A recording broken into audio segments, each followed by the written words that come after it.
Today I'm sewing a vintage blouse pattern.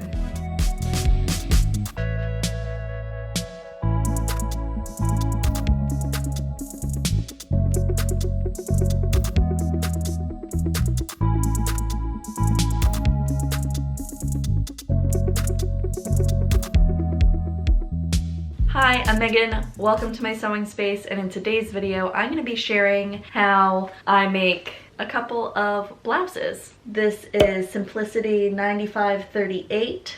It's a 1940s vintage reproduction pattern. So I'm going to be making view A here and view B. These blouses are all exactly the same, but they each are trimmed up differently. So view A is just the basic blouse. View B has ribbons and like decorative trim sewn on to the neckline and the sleeve hems. And then view C has decorative ribbon or trim sewn right to the bodice front and back. I have these fabrics here.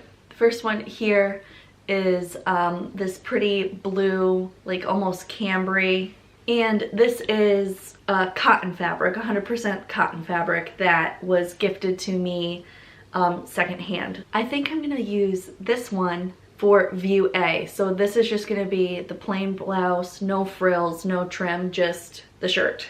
And then the other fabric that I have is actually this beautiful yellow gingham. This is actually a curtain, and there's two of them. And there is a ton of fabric here. I seam ripped one of these apart. So here it is all sewn together. And this is after I ripped all the seams out. There's so much fabric. This is a cotton polyester blend, which isn't what I would usually pick up if I was buying fabric new, but it was $3 at the thrift store for two of these valance style curtains. It's my favorite color in a shade that I really love. In gingham, I couldn't resist. So this fabric is going to be used for view B, and view B is the one that has the trim along the neckline and the sleeves. So I picked up this eyelet trim, and I hope I have enough. I might have to go back and pick up another one from the store, but it's really pretty. I think that they will go really nicely together. First things first, you know the drill, gotta cut all my pieces out. Let's get going.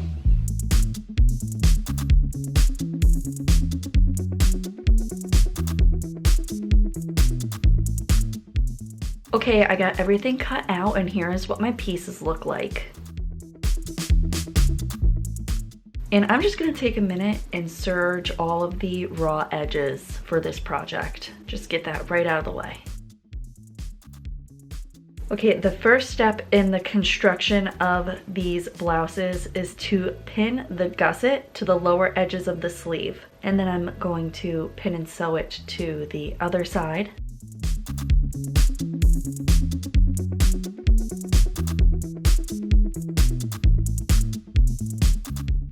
And then we're gonna press those seams open. And then this is the edge that actually gets pinned to the armhole. So first we're gonna pin the front edge of the sleeve and the gusset to the front armhole edge of the front bodice. Here's what that looks like. Then we're gonna sew that in place, and here's what that looks like after it's been sewn in place.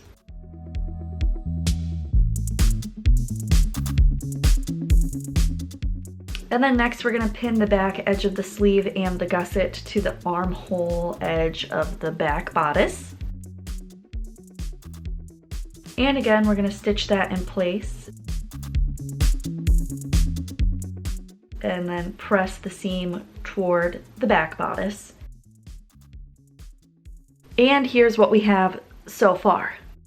I did cut out my correct size. There's elastic that's gonna get sewn into the sleeves and the neckline. I'm hoping that this gathers up a lot because for my measurements, I cut out the right size. Let's just trust the process and keep going with it. Okay, so this project called for single fold 1/2 inch binding, which I don't have. But what I do have is this single fold binding here, and it is wide bias tape, and the copyright on it is 1986. It looks about an inch wide. I'm gonna see if I can make this work because I don't wanna go buy more for this project. So we are going to make this work. I'm pinning the binding to the neckline, right sides together. But this is a little confusing, so try to stay with me. I'm opening up the single fold bias binding, and the open edge closest to the raw edge of the neckline, that folded line on the binding is getting pinned exactly 3/8 of an inch from the raw edge of the neckline. And I'm pinning that all the way around. So this is pinned down at 3/8 of an inch, and I'm going to use that crease as my guide to stitch the binding to the neckline. And this is again at 3/8 of an inch. Then we're gonna trim down that seam allowance, press that binding up, and then we're gonna understitch the binding to the seam allowance as shown here. And that will help keep the bias binding turned to the inside of the blouse. Then we're going to turn the bias binding and iron it towards the inside of the blouse. Okay, the other thing going on now is because this binding is almost an inch wide after I've sewn it on, the 1/4 inch elastic I'm supposed to use for this project is just too thin. I also have 3/4 inch wide elastic. That's too wide, but it looks like the 1/2 inch wide elastic is going to fit. So I'm going to finish sewing my casing, and we will plan on using the 1/2 inch wide elastic in this project. On the inside, I am basting close to the inner edge of the binding to form a casing.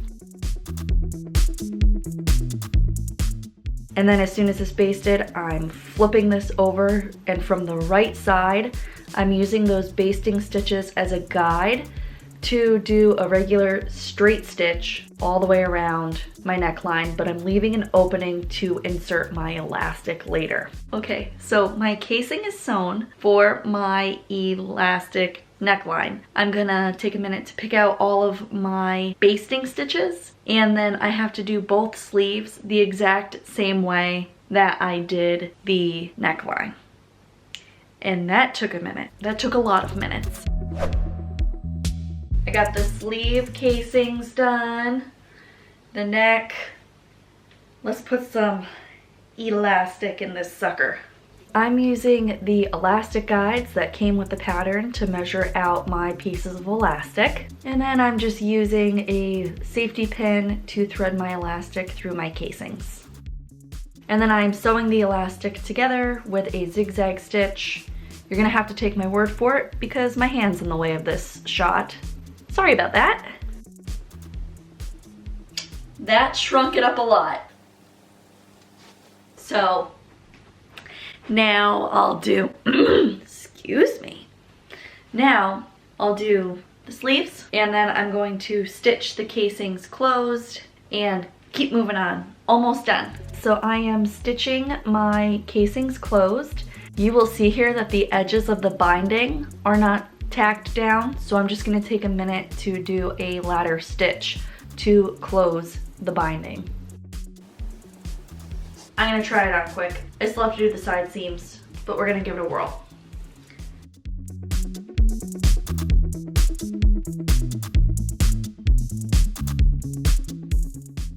Okay, my thoughts. First of all, maybe this is on backwards. Hang on.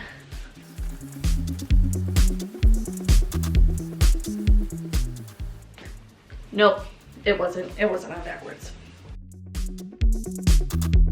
Right. Thoughts. Very cute so far. You can see my bra straps, so very wide neck. Can even wear it off the shoulder. That's cute. That's cute. So now we gotta do the side seams and a bottom hem, and we're done ski. Pinning the front and the back of the bodice at the side seams, and I'm stitching them together, and I'm trying to keep the gusset seam allowance out of the way. And then I'm pressing those seams open. Then I'm pressing up the bottom raw edge of the blouse twice, and then stitching in place to form a nice lower hem. So the blue blouse is gonna be done. Now we're gonna move on to finishing the yellow one. The construction of the yellow one is a little bit different, and it's a little more complicated. And the only reason that it's complicated is because I have to take the eyelet lace that goes around the neckline, and I have to get a precise measurement for all the way around the neckline, add 1 inch, sew the eyelet together in a loop at a 1/2 inch seam allowance, and then pin it to the neckline and sew it in place. It doesn't say what the measurement of the neckline is on the sewing pattern. So, I think what I'm gonna do is lay my blouse down on my ironing board and just measure with my measuring tape the best I can, cross my fingers, say a prayer to the sewing gods that I get the right measurement, that I don't screw up. I'll measure twice. Here we go.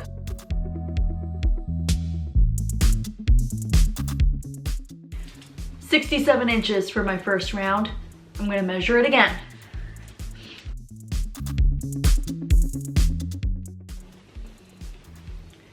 "65 inches. Let me measure again.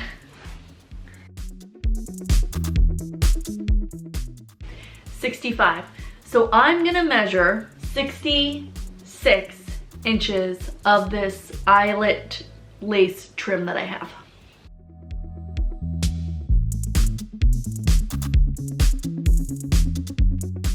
Right sides together, I'm stitching the edges of the trim at 1/2 inch. Okay, with right sides together, I'm pinning the trim to the neckline 1/4 inch above the neck edge.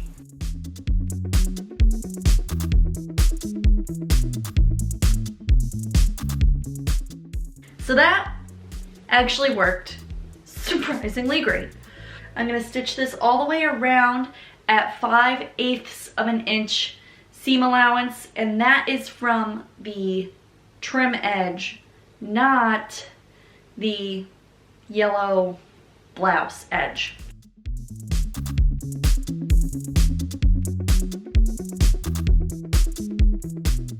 And now I'm going to press the trim upwards and towards the inside of the neckline. Okay, so I have the trim sewn on and pressed up. The raw edge is now on the inside. And what I need to do according to the directions is from the inside, baste around close to this edge, and then flip it back right side out and then sew on top of the basting. I'm just gonna try and get away with just doing regular stitching right out the gate. I basted the blue shirt, and I kind of feel like it was an unnecessary step when I was making my casing. So I'm gonna skip that step here, see if I can get away with it. We'll find out in a minute. Also, I feel with the yellow gingham and the eyelet, although it is super duper cute, in my opinion, it's giving grandma's nightgown. Let me know what you guys think. I'm not gonna stop, I'm gonna keep going with it, but I definitely do think that we have that vibe going on. I'm gonna embrace that. Let me sew this casing closed.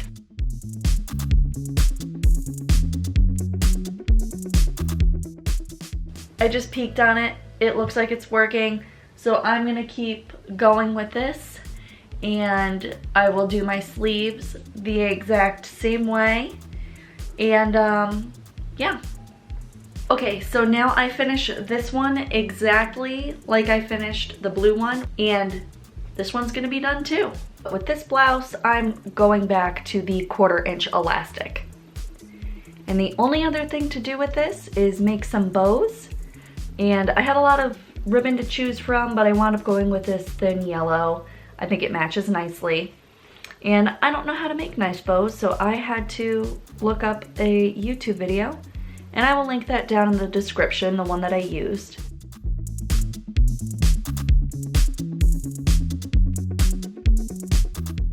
So I got my 3 bows, 2 a little smaller for the sleeves, 1 a little larger for the neckline. And I'm just trimming up the edges, and then I'm using a match to melt the edges of the ribbon so they don't fray. And then sewing them in place.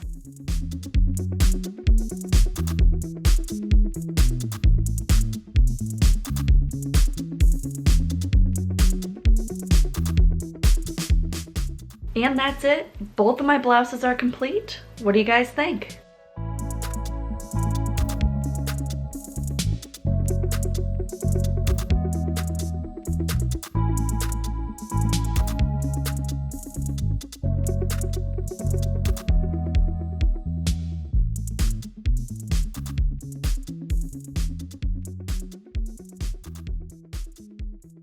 I am bananas happy and surprised at how well these blouses turned out. I was genuinely concerned about the fit of these blouses before I put the elastic casing in, because looking at it, I was like, there's no way this is gonna fit when it's done. This is gonna be way too big. But once the elastic went into the casings, these fit beautifully. I'm loving the wider neckline. I'm loving the off the shoulder option as well. And I also love how blousy these shirts are. Like, I know they're a blouse, but they're blousy. Like, when you tuck them into your pants, you have to like spread everything out nice and evenly. And my husband calls that blousing, when you have to do that with a tucked in shirt. And I really love the way that looks, and I think that it is actually very flattering. I'm really loving this yellow one paired with these green, like these military green trousers. I think it's a really nice balance between like a hyper feminine top and like the more structured masculine pant. I think they complement each other really well. And both blouses look really great tucked into a pair of jeans, or not tucked in, you know, looks good both ways.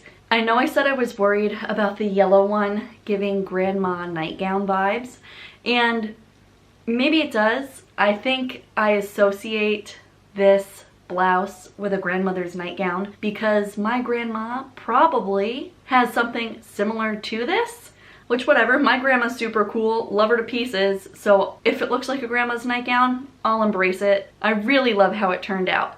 The only comment that I have on it is the fabric is super sheer. You can see straight through it in the wrong lighting. That's okay. It's nothing that, you know, wearing the right undergarments can't fix. It's a pretty great shirt considering it's made out of somebody's unwanted curtains. The only comment that I have on the blue one is I cannot for the life of me tell which side is the front and which side is the back. And it's easy with the yellow one because the bow is sewn to the front, but this blue one, I'm gonna have to sew like a piece of ribbon onto the binding, or like embroider an X on it, kind of like a tag. I'll do it in the back. I know I'm showing you the front, but I would do it on the back because there definitely is a front and back to this blouse, but just holding it up and looking at it, you can't tell which is which. So that's my only comment on this blue one. So, do I love these blouses? Yes. And will I wear them all the time? Also yes. If you enjoyed this video, please be sure to like and subscribe for more videos like this one. Thank you guys so much for watching, and I will see you in the next one. Bye.